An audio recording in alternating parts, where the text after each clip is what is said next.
La deriva de una parte de la justicia en España ya es mucho más que preocupante. Aún no nos hemos repuesto de la decisión hace unos días de un juzgado catalán de silenciar al claustro de la Universidad de Barcelona. El delito, pronunciarse en un manifiesto, que había sido apoyado por 111 profesores, con apenas 7 votos en contra y 6 en blanco. ¿Qué decía aquel manifiesto? Pues establecía una crítica a las condenas, a los presos políticos y a la judicialización de la política. La universidad estaba haciendo valer los principios de su propio claustro, el fomento del pensamiento crítico, la cultura de la libertad, el respeto al pluralismo y la educación en los valores cívicos propios de una sociedad democrática. Y resulta que va un juez y le pone una mordaza a estos principios. Lo que no pasó durante la dictadura, es decir, decirle a la Universidad Catalana sobre qué puede opinar y qué no, resulta que lo decide un juez. Ahora, en democracia, en el siglo XXI. Y lo mismo ahora con el juez García Castellón. Resulta que el mismo día que el presidente Pedro Sánchez y el vicepresidente Pablo Iglesias explicaban el plan de recuperación económica, justo después de que se aumentara el techo de gasto más de un 50%, hasta los 196.000 millones de euros. Y justo cuando se están negociando unos presupuestos difíciles, complicados y muy novedosos, donde se rompen con las políticas de austeridad, sale el juez García Castellón, que es amigo de Carlos Lesmes, el caducado presidente del Consejo General del Poder Judicial, a intentar silenciar al gobierno de España. El juez García Castellón ha desoído a la Sala de lo Penal de la Audiencia Nacional, una sala superior que pidió hace 2 semanas que se devolviera la condición de perjudicado al vicepresidente Iglesias. Algo que es evidente, porque es que le habían robado el teléfono a su asistente para atacar a Podemos.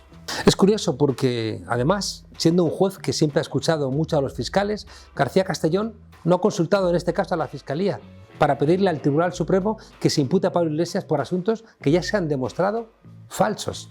Porque la empresa responsable de evaluar la tarjeta SIM dejó claro que Iglesias no había dañado la tarjeta. Porque está claro que la policía política del PP usó pocos días después parte de esa información para crear el falso informe PISA. Por cierto, en esa policía política, organizada por el ministro del PP, Fernández Díaz, estaban algunos conocidos del juez García Castellón de sus tiempos, de secretario de la Comisión Nacional de Coordinación de la Policía Judicial. ¿Y quién la presidía? Pues Carlos Lesmes Serrano. ¿No habíamos quedado que la justicia, además de ser imparcial, tiene que parecerlo? Y también, por último, porque la supuesta víctima, Dina Busselham, no ha realizado ninguna denuncia, porque no se siente perjudicada de ninguna otra cosa que no sea que le robaron el abrigo y su teléfono. El juez García Castellón regresó de funciones en Francia e Italia por orden del ministro Català, el que también había nombrado al dimitido fiscal anticorrupción Moix. Quería Català que se hiciera cargo de los principales juicios que afectan al Partido Popular, la Púnica, Lezo, Acuamed y otras tantas piezas sueltas que están en marcha.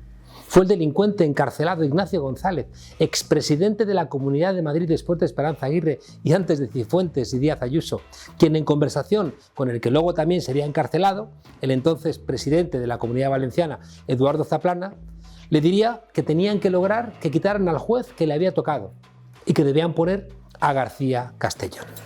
Entre esto, lo del Consejo General del Poder Judicial caducado y haciendo nombramientos vitalicios. Lo del Tribunal Supremo anulando la sentencia de las hipotecas que condenaba a los bancos. Lo del archivo del máster de Casado. Con todas estas cosas tenemos que creer que no hay algo más que algunas manzanas podridas en la justicia española. Es casi una ley que dice que lo que dejas que pase en otros lugares o en otros países termina regresando a tu casa.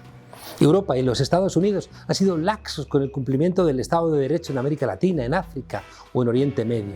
Y todo lo que se ha permitido que pase en Ecuador, en Bolivia, en Chile, en Angola, en Libia, en Egipto o en Palestina, termina pasando después en Washington, en París, en Roma o en Madrid.